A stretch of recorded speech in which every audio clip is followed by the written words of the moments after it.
الحمد لله رب العالمين، والصلاة والسلام على سيد المرسلين وعلى آله وأصحابه أجمعين. أما بعد، فقد قال الله تبارك وتعالى في الكلام المجيد والفرقان الحميد: أعوذ بالله من الشيطان الرجيم، بسم الله الرحمن الرحيم.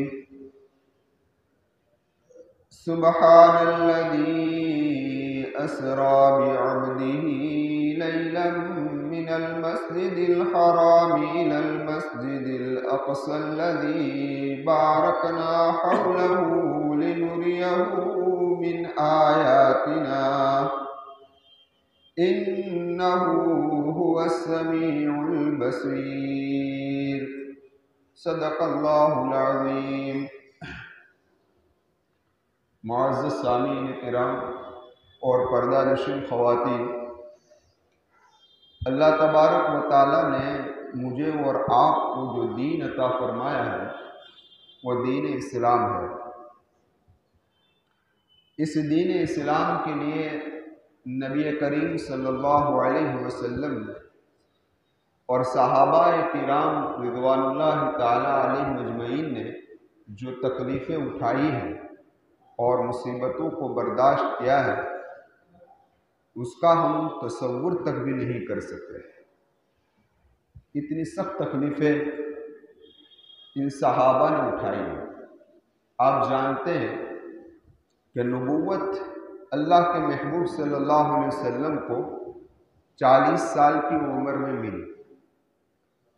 نبوت کے ملنے کے بعد اس کا 7واں سال، 8واں سال اور 9واں سال، یہ 3 سال سوشل بائیکاٹ کے اندر گزرے ہیں.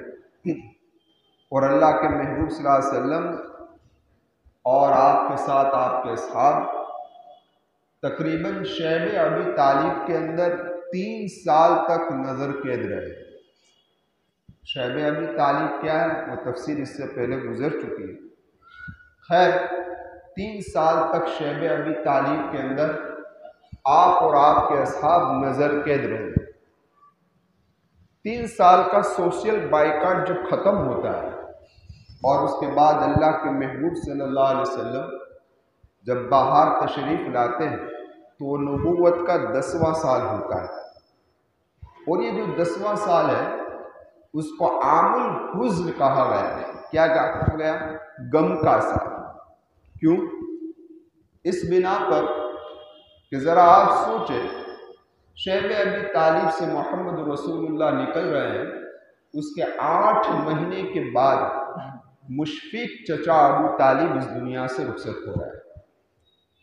اور یہ چچا ایمان تو نہیں لائے تھے، لیکن اللہ کے محبوب صلی اللہ علیہ وسلم کے لیے بہت بڑا سہارا تھا.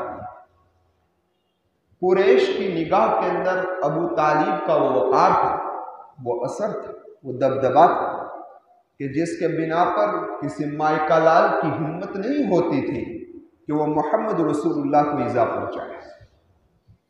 ہاں، اتنا دبدبا ابو طالب کا تھا.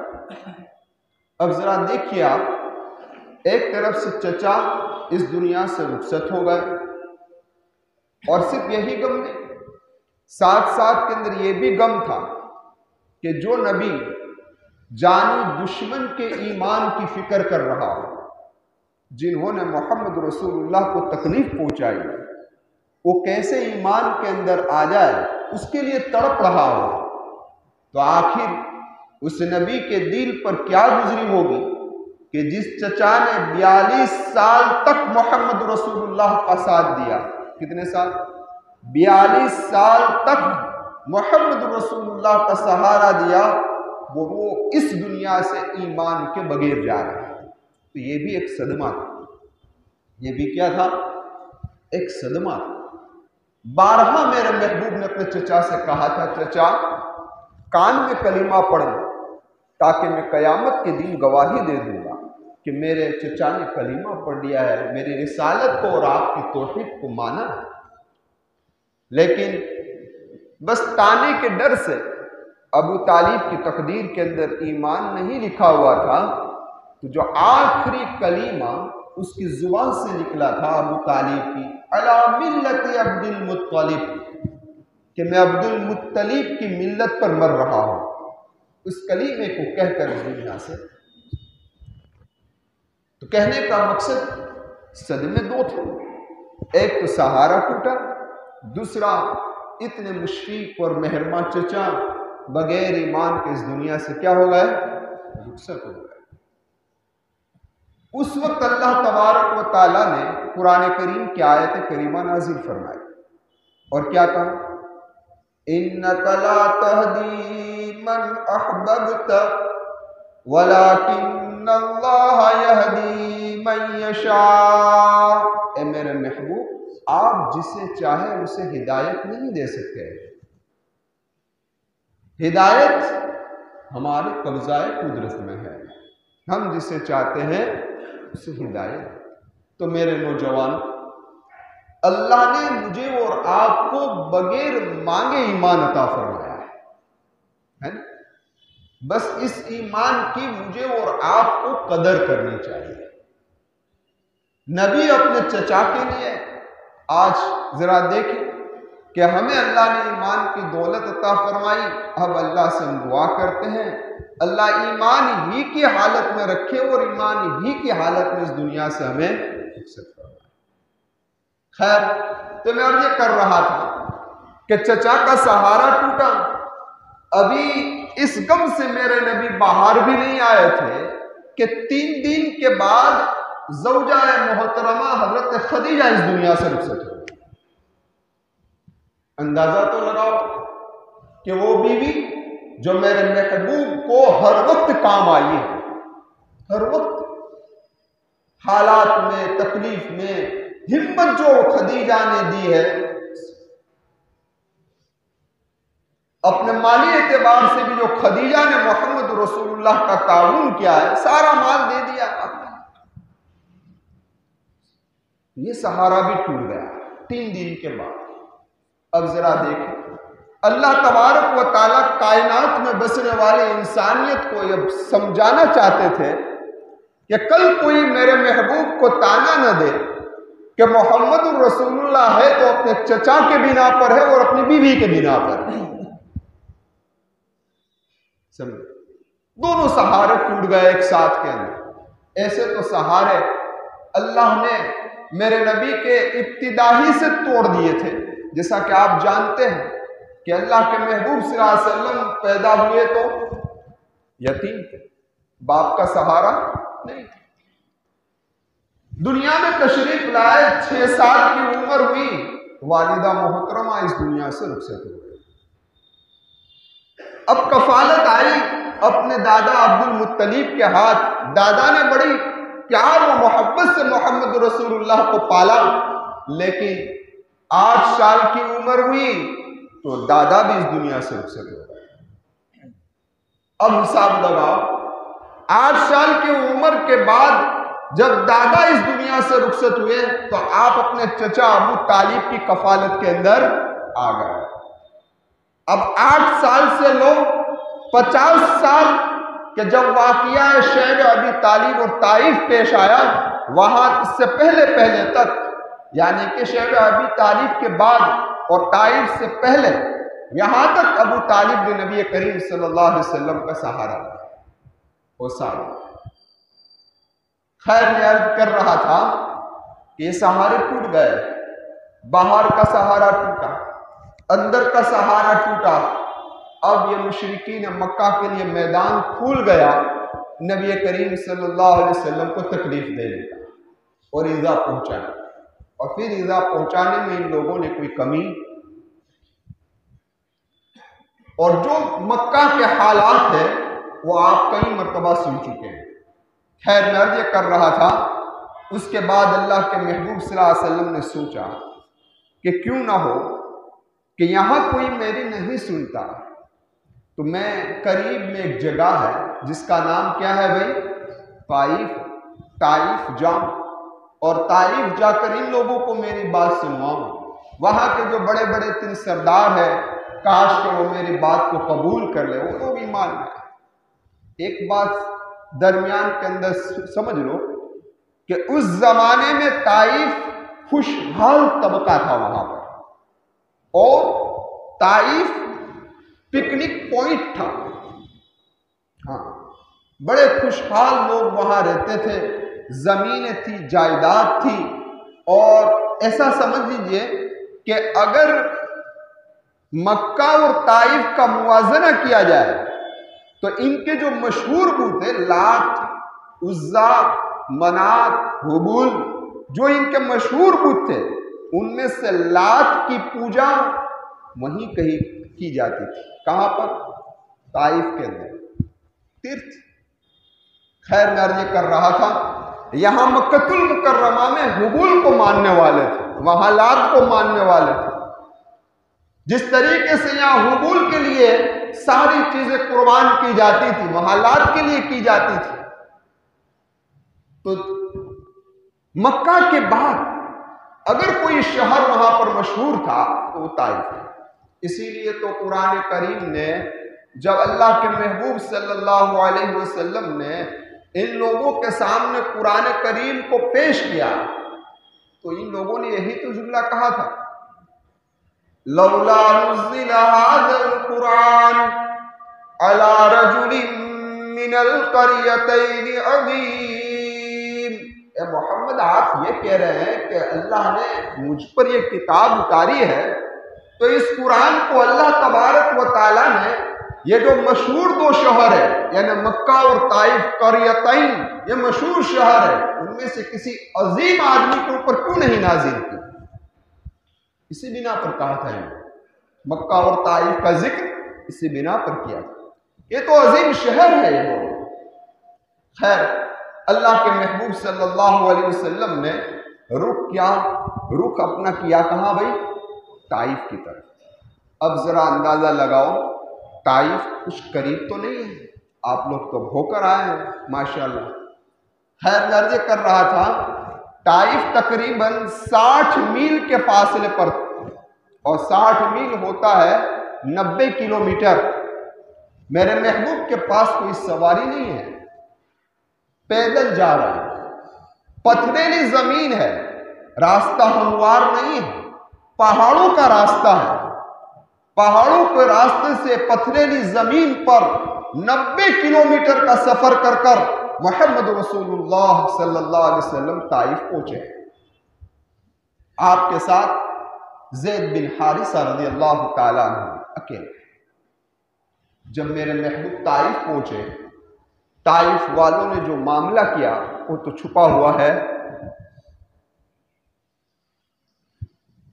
بات تو نہ سنی، لیکن تکلیف دینے میں اور تکلیف پہنچانے میں ان لوگوں نے کوئی کمی بھی نہیں چھوڑی، کوئی کمی بھی نہیں چھوڑی۔ کس قدر اللہ کے محبوب کو تکلیف دی ہے، کتابوں کے اندر اس کا مختصر خلاصہ یہ ہے کہ ایک طرف سے پتھر برسائے اور ساتھ ساتھ کے اندر نہ جانے زبان سے کتنے بد کلیمے بولے، یہاں تک کہ اوباش لوگوں کو پیچھے لگایا۔ کتابوں کے اندر لکھا ہے محمد رسول اللہ صلی اللہ علیہ وسلم اس قدر زخمی ہوئے ہیں کہ کپڑے خون سے لال ہو گئے، آپ کے قدم مبارک خون سے بھر گئے۔ یہاں تک لکھا ہے کتابوں میں کہ ان کے زخموں کو سہ کر اور ان کے تکلیفوں کو برداشت کر محمد رسول اللہ تھک کر جب بیٹھ جاتے تھے تو یہ اوباش لوگ اللہ کے محبوب کو کھڑا کر دیتے تھے بازو پکڑ کر، اور پھر دوڑاتے تھے، پتھر لگاتے تھے اور نہ جانے کیا کیا گالیاں دیتے تھے۔ صرف یہی نہیں، ذرا دیکھیے وہ صحابی رسول حضرت زید بن حارثہ رضی اللہ تعالیٰ عنہ جو میرے محبوب کے ساتھ تھے، آپ اپنے اللہ کے محبوب کی حفاظت کے لیے بیچ میں آ جایا کرتے تھے تاکہ تکلیف کم پہنچے۔ یہ بھی صحابہ مقدس جماعت ہے کہ جن کو ایسا مبارک موقع ملا نبی کی حفاظت کا، ان کے لیے تو یہ گھڑیاں بڑی قیمتی بن گئی آخرت کے لیے۔ خیر میں عرض کر رہا تھا، حضرت زید بن حارثہ بھی زخمی ہو گئے۔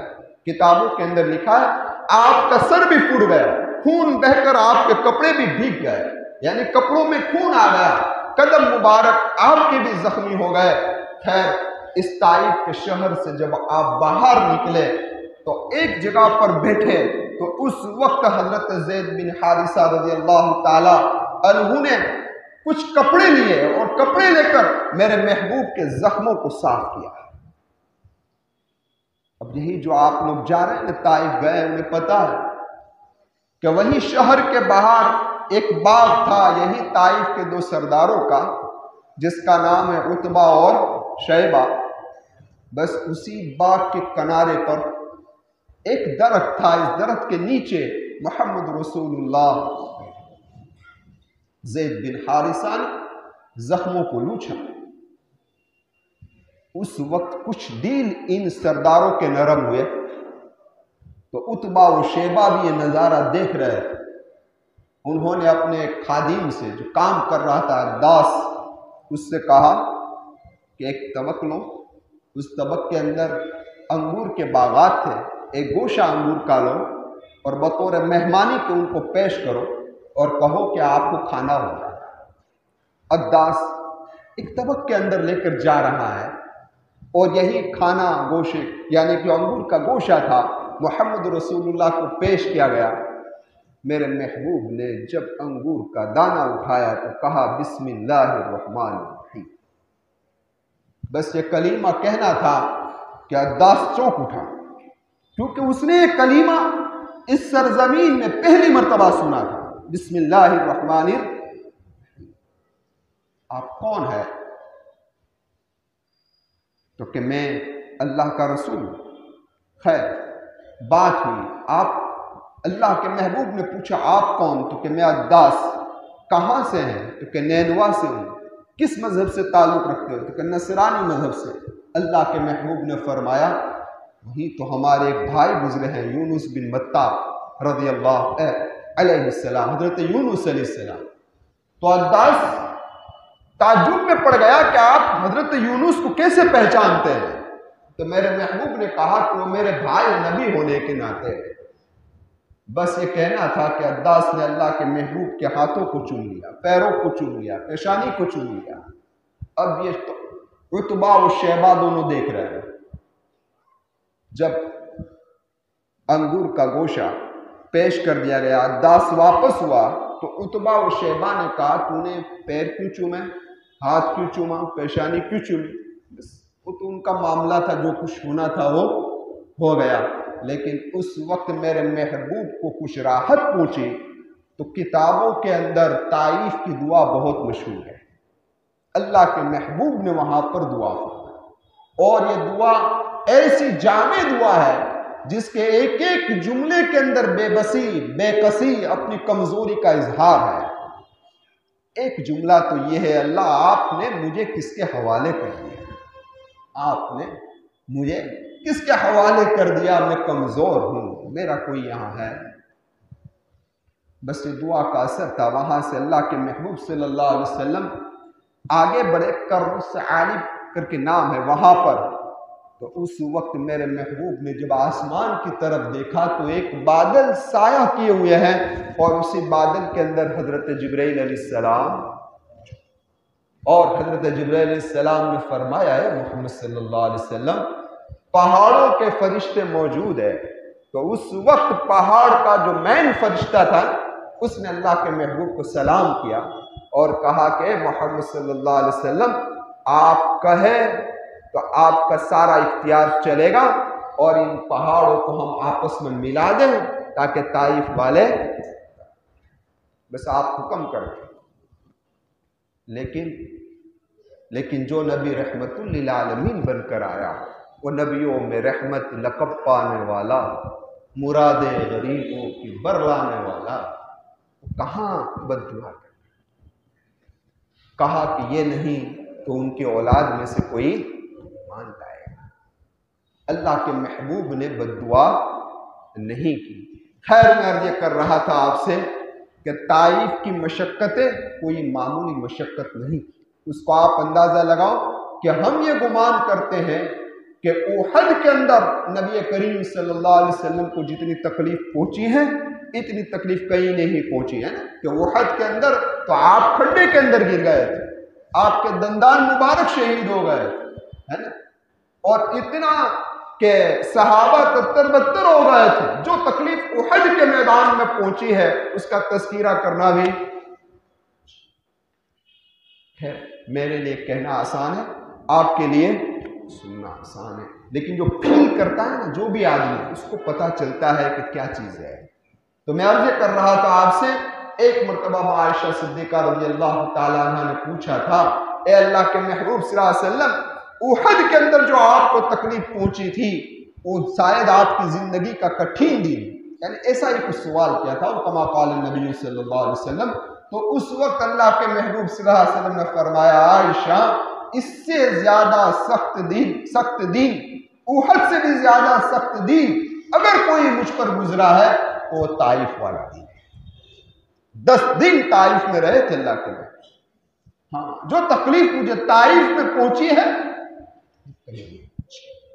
کن دن تھا۔ تو خلاصہ یہ نکلا کہ جس صفا پہاڑی سے اللہ کے محبوب صلی اللہ علیہ وسلم نے توحید کا اعلان کیا تھا، اور اس وقت سے جو مشکلیں، جو حالات، جو مصیبتیں شروع ہوئی تھی وہ ابتدا تھی، اس کی انتہا، مصیبتوں کی انتہا، تکلیفوں کی انتہا، حالات کی انتہا طائف پر جا کر مکمل۔ کہاں ہوئی؟ طائف میں جا کر مکمل ہوئی۔ جب ان ساری چیزوں کی انتہا آ گئی تو اللہ تبارک و تعالیٰ نے فرمایا، اے میرے محبوب، یہ آپ کے مقام کو جانتے، یہ آپ کے مرتبے کو جانتے، یہ آپ کی سنتے نہیں ہے، آپ کی مانتے نہیں ہے، انہیں کیا پتا کہ تیرا مقام کیا ہے۔ اے میرے محبوب، میں تجھے میرے پاس بلا رہا ہوں، تو میرے پاس آ جا تاکہ ان لوگوں کو پتا چل جائے کہ محمد رسول اللہ کا مقام کیا ہے۔ تو طائف کا سفر مکمل ہوا، شیب ابی طالب کی تکلیفیں ختم ہوئی۔ یہاں قرآن کریم نے اللہ کے محبوب صلی اللہ علیہ وسلم کو آسمان پر اٹھایا اور کہا، سبحان الذی یسری بعبدہ لیلا من المسجد الحرام الى المسجد الاقصى الذي باركنا حوله لنريه من آیاتنا انہ هو السمیع البصیر۔ اے میرے محبوب، میں تجھے میرے پاس بلا لیتا ہوں، میرا دیدار کروا دیتا ہوں، جنت اور جہنم کی سیر کروا دیتا ہوں، اور اس کائنات میں بسنے والے اور تجھے نہ ماننے والے کو بتا دوں کہ تیرا مقام کیا ہے۔ تو پھر یہ معراج کا واقعہ پیش آیا۔ کون سا واقعہ پیش آیا؟ معراج کا واقعہ پیش آیا۔ وقت بھی ہو چکا ہے، یہیں بھی روک دیتے ہیں، انشاءاللہ آئندہ جمعہ کو معراج کے عنوان پر کچھ بات عرض کروں گا۔ کہیں سے ہی بات کو اللہ قبول فرما لے۔ بس میری آپ سے مؤدبانہ گزارش ہے کہ جو ایمان اللہ نے مجھے اور آپ کو دیا ہے اس کی ہم قدر کریں، ایمان کے تقاضوں پر چلے، اللہ سے دعا مانگتے رہے کہ اللہ ایمان ہی کی حالت میں رکھنا اور ایمان ہی کی حالت میں ہمیں اس دنیا سے اٹھانا۔